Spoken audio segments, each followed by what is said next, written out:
Business Club de France des entrepreneurs avec Michel Picot. Soyez les bienvenus, nous allons parler aujourd'hui de l'alimentation de nos enfants. Mais tout de suite, place à l'actu des PME dans nos territoires.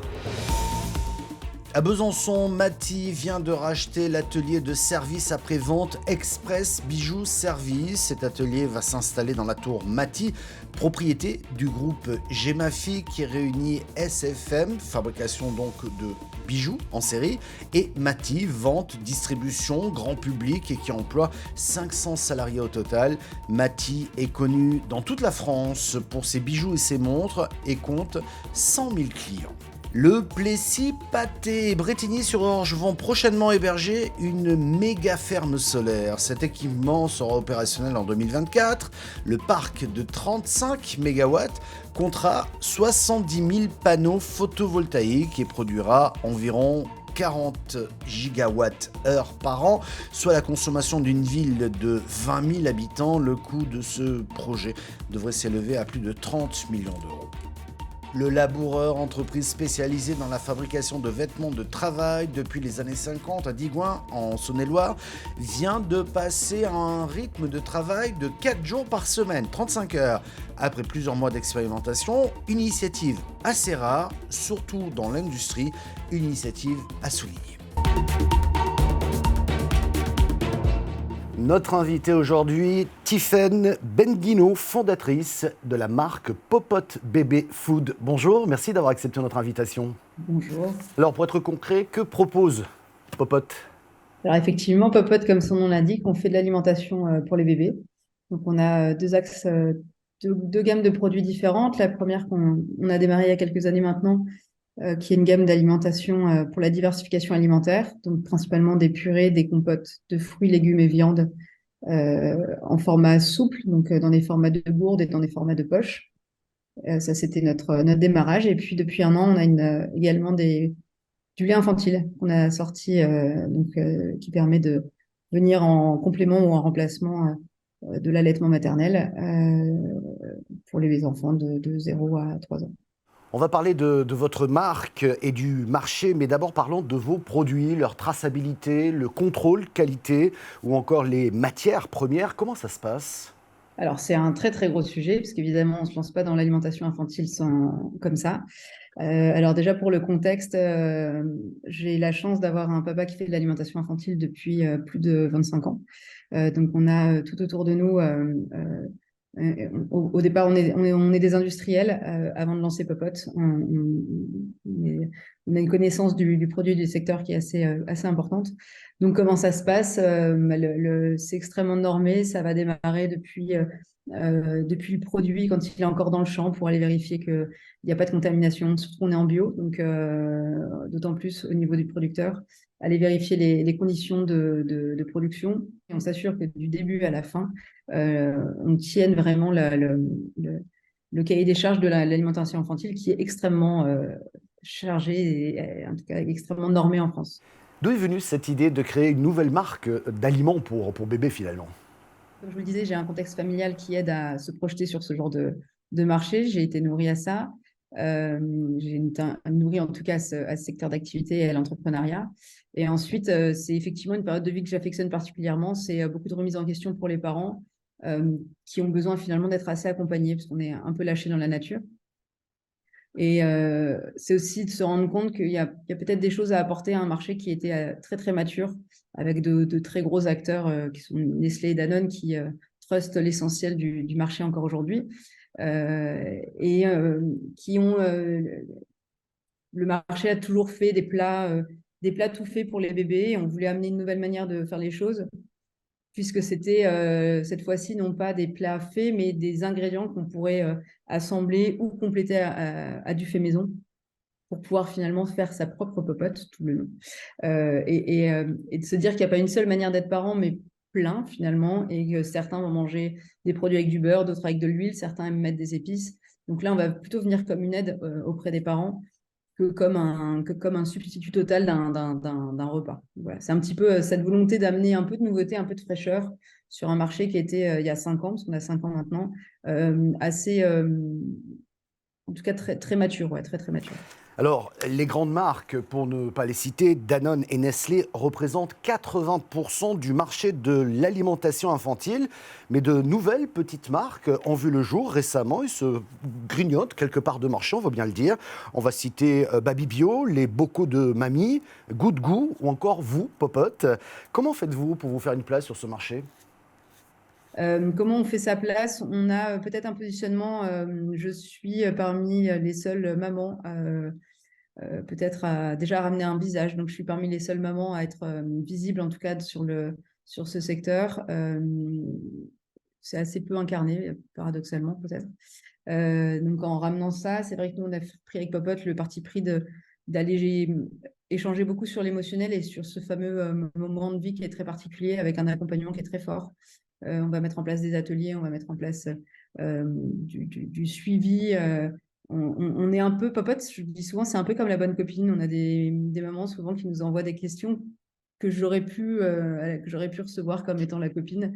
Donc, on prend plaisir à y répondre parce qu'on sait que c'est aussi un moment de vie qui est particulier, dans lequel on se sent un peu seul. Donc, voilà, on joue beaucoup là-dessus.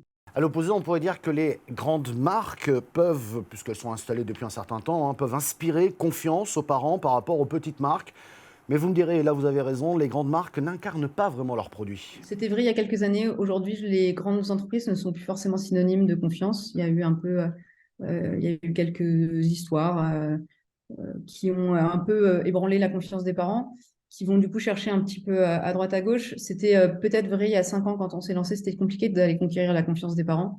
Aujourd'hui, je pense que le produit parle de lui-même, on a un vrai jeu de bouche à oreille qui se fait. En fait, on est vraiment transmis de parents à parents comme étant une manière différente un peu d'avoir des produits et en tout cas, a priori, on met tout le sérieux qu'on met dans nos produits. Ça a l'air d'être suffisamment perçu que ça puisse pour pouvoir le recommander à d'autres parents. Donc là-dessus, on a la chance d'avoir un transfert de l'image, je pense, d'incarnation et d'accompagnement qui est fait, donne, je pense, beaucoup de confiance. Et puis, on a une manière très transparente de communiquer, notamment par exemple, sur le lait infantile, où on a peut-être remis des idées à plat sur ce qu'est du lait infantile, ce qui n'est pas par rapport à l'allaitement, en disant que ce ne serait jamais de l'allaitement, que ce ne serait jamais du lait maternel. Donc voilà, on a une manière vraiment très transparente, on n'a absolument rien à cacher et on préfère justement gagner la confiance comme ça en omettant des petites choses.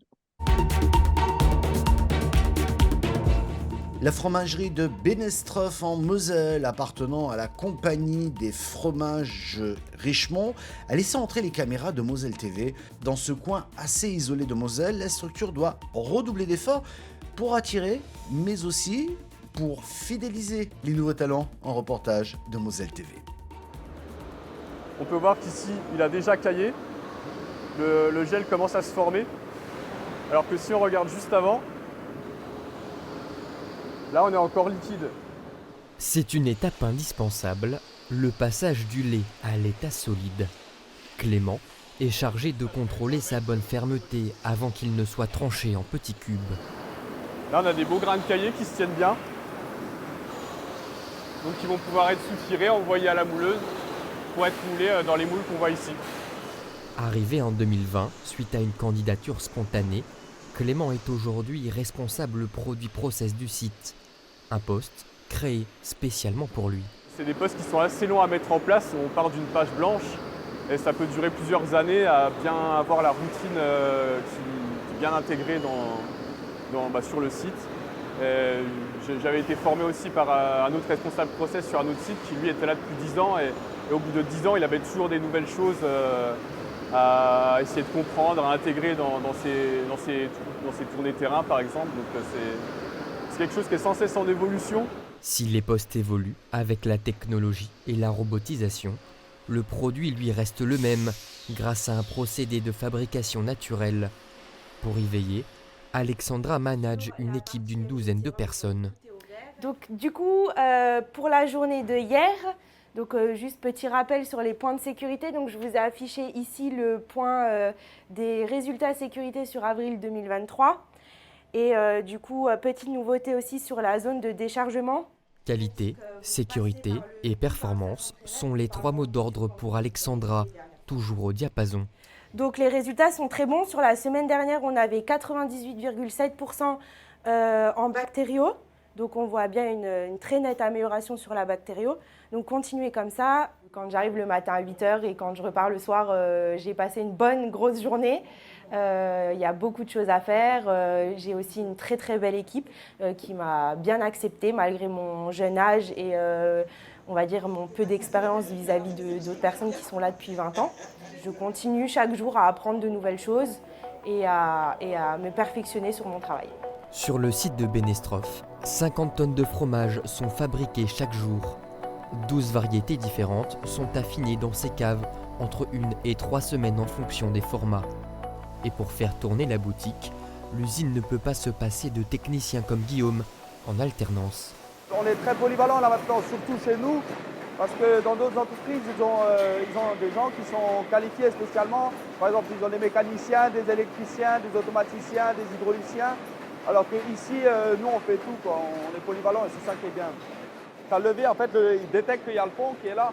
Ouais. Et ben, s'il n'y a pas le pont, et je pense que comme tu avais des clés qui étaient un peu abîmées, ben, du coup, il n'arrivait pas vraiment à le prendre, tu vois. À la fin des années 90, le site comptait 5 techniciens. Aujourd'hui, ils sont 18 et 2 postes sont encore à pourvoir. Face au retournement du marché du travail, l'entreprise fait face à de nouvelles problématiques de recrutement. La grande difficulté, sa position géographique, la mobilité comme principal frein. Alors ici, on met à disposition des logements aux alentours le temps de la période d'essai, mais surtout, on propose des métiers qui ont du sens. Aujourd'hui, on est en mesure d'offrir à des jeunes à la fois des métiers variés, des métiers qui sont en lien avec un produit qui est noble et en même temps la possibilité d'évoluer dans des carrières, que ce soit de manière verticale en allant vers soit du management, soit de l'expertise, ou de manière horizontale en changeant de métier, puisque ici au sein de l'entreprise où il y a environ 200 salariés, on a un laboratoire, un service technique avec des techniciens de maintenance, des services de production, un service qualité, de l'administratif. Donc on a un panel d'emplois qui est assez intéressant pour des gens qui ont envie d'évoluer et qui aiment quand ça bouge. Aujourd'hui, l'usine de Benestroff valorise le travail de 125 producteurs de lait. Elle représente pas moins de 40% de la production laitière du département. Merci d'avoir suivi cette émission que vous pouvez retrouver en replay vidéo sur le site internet de votre télévision locale ou sur celui de l'émission. Nous sommes également diffusés à la radio, mais aussi en podcast audio sur toutes les bonnes plateformes. Merci de votre fidélité et à la semaine prochaine.